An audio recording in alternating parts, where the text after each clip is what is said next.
Olá pessoal, eu sou o Jim Roberto, investidor no mercado financeiro há mais de 20 anos, criador de mais de 5 negócios. MXRF11 foi notificado pela CVM no dia 25 de janeiro e nesse vídeo eu quero explicar para vocês, sem edição, nenhuma edição nesse vídeo, vou tentar explicar da maneira mais breve e simples possível o que aconteceu e o que eu faria se eu fosse cotista do MXRF11. Não é nenhuma recomendação de investimento, é apenas a minha opinião em relação a este processo. Bom, a lei dos fundos imobiliários, que rege os fundos imobiliários, salvo engano meu, ela vem de 1993, ela diz, segundo a minha interpretação literal, que os fundos imobiliários eles devem distribuir os dividendos, que são os lucros das operações que eles realizam, de acordo com o regime de caixa. Porém, a CVM ontem notificou o MXRF11 indicando que ele deveria também considerar o regime contábil. Bom, para entender um pouquinho a diferença entre regime de caixa e regime contábil, e sendo muito reducionista aqui nesse vídeo, me perdoem aqueles que entendem mais profundamente, mas eu tenho que ser bem breve para o vídeo ficar curto. Suponhamos que eu tivesse uma casa e eu quisesse alugar esta casa, e eu criaria um fundo imobiliário para alugar esta casa e colocaria à disposição na B3 esse fundo imobiliário para os cotistas, ok? Então seria um fundo de tijolo a ser negociado na B3 e rentabilizando os cotistas. De acordo com o regime de caixa, o que eu receberia de aluguel dessa casa que eu estou colocando à disposição na B3, menos as despesas e menos os custos, daria origem a um resultado lucrativo ou não, e a partir desse resultado lucrativo, 95% seria distribuído para os acionistas desta casa. Isso é o regime de caixa, tá? É um dinheiro que passa pelo caixa do fundo, abate as despesas e os custos e depois é distribuído 95% aos cotistas. Mas, de acordo com a lei dos fundos imobiliários, eu deveria, salvo engano, uma vez por ano, ter a avaliação profissional de quanto está valendo o patrimônio casa, né?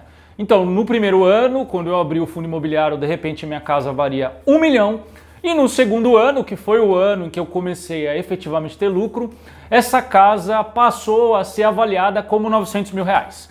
Então eu tive um prejuízo contábil de 100 mil reais. Imaginemos que eu tivesse então tido um lucro de aluguel pelo regime de caixa de 100 mil reais e um prejuízo contábil porque a minha casa passou a ser desvalorizada em 100 mil reais, valia 1 milhão de reais, passou a ser valorizada em 900 mil reais. Isso indica que eu não tive lucro. Exatamente por eu não ter tido lucro, segundo a nova avaliação da CVM, eu não poderia distribuir dividendos. Se eu olhasse para o regime que foi feito até aqui, eu teria que olhar só para o caixa, eu teria tido 100 mil reais de lucro de aluguel, e aí eu poderia distribuir normalmente. Mas com a nova orientação da CVM, eu tenho que também considerar o resultado contábil, e nesse caso do exemplo que eu mostrei seria zero, eu não poderia distribuir os dividendos. Então esse é o problema central. Na minha opinião, os fundos imobiliários são relativamente novos no Brasil. Devem surgir normativas a partir normativas ou alguma disposição jurídica a partir desta interpretação nova da CVM. Pode ser que a CVM se reposicione em relação a isso, porque existe um problema aí nessa questão de considerar fluxo de caixa e fluxo contábil, né? Regime de caixa e regime contábil, porque no exemplo que eu dei, eu não vendi a minha casa, então não significa que eu realmente tive um prejuízo de 100 mil reais, porque eu simplesmente ainda não a vendi. Um exemplo disso, eu tinha um imóvel que em 2018 ele passou a ser desvalorizado em 25%, porque o mercado não estava tão aquecido, enfim, por vários motivos. Ele valia 25% a menos do que eu paguei em 2018. Eu comprei esse imóvel, salvo engano, em 2017. Então, teoricamente, eu teria tido um prejuízo de 25%. Em 2021, eu vendi esse imóvel com mais de 40% do valor que eu paguei em 2016, ou seja, eu tive um lucro de 40%. Ou seja, eu não tive aquele prejuízo de 25% que foi dado em 2018, mas sim, eu tive um lucro de 40% em 2021, porque o que valeu para mim, de fato, foi o momento que eu comprei ou que eu vendi, o momento da operacionalização, o momento em que aquele patrimônio de fato passou pelo caixa, porque eu recebi o dinheiro. E essa é a interpretação do fundo imobiliário também. O meu patrimônio não tem um prejuízo no caixa, porque eu não vendi ele. Ele pode estar desvalorizado nesse momento, mas eu ainda não vendi esse ativo. Então ele não passou pelo meu caixa. Enfim, o que eu acho que poderia ter acontecido é a administração ou a gestão do MXRF11 ter comunicado aos cotistas esse processo com certa antecedência. Isso teria gerado uma situação um pouco mais confortável aos cotistas.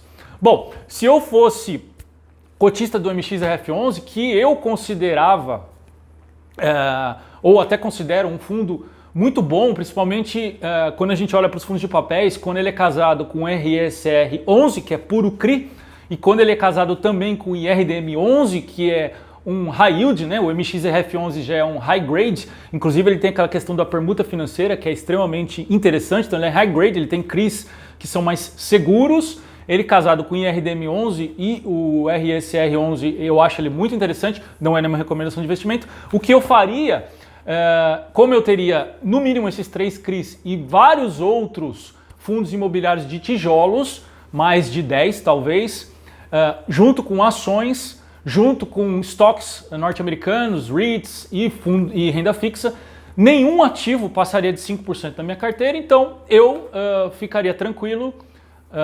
E eu sou um holder também, né? Manteria o ativo e esperaria um posicionamento da CVM que muito provavelmente deve ser favorável, porque isso pode respingar, deve ser favorável ao MXRF11, porque isso pode respingar em outros fundos imobiliários, mas a gente não sabe de fato o que vai acontecer, né? Bom, por hoje é isso, pessoal, fico por aqui, espero que tenham gostado do vídeo, tchau!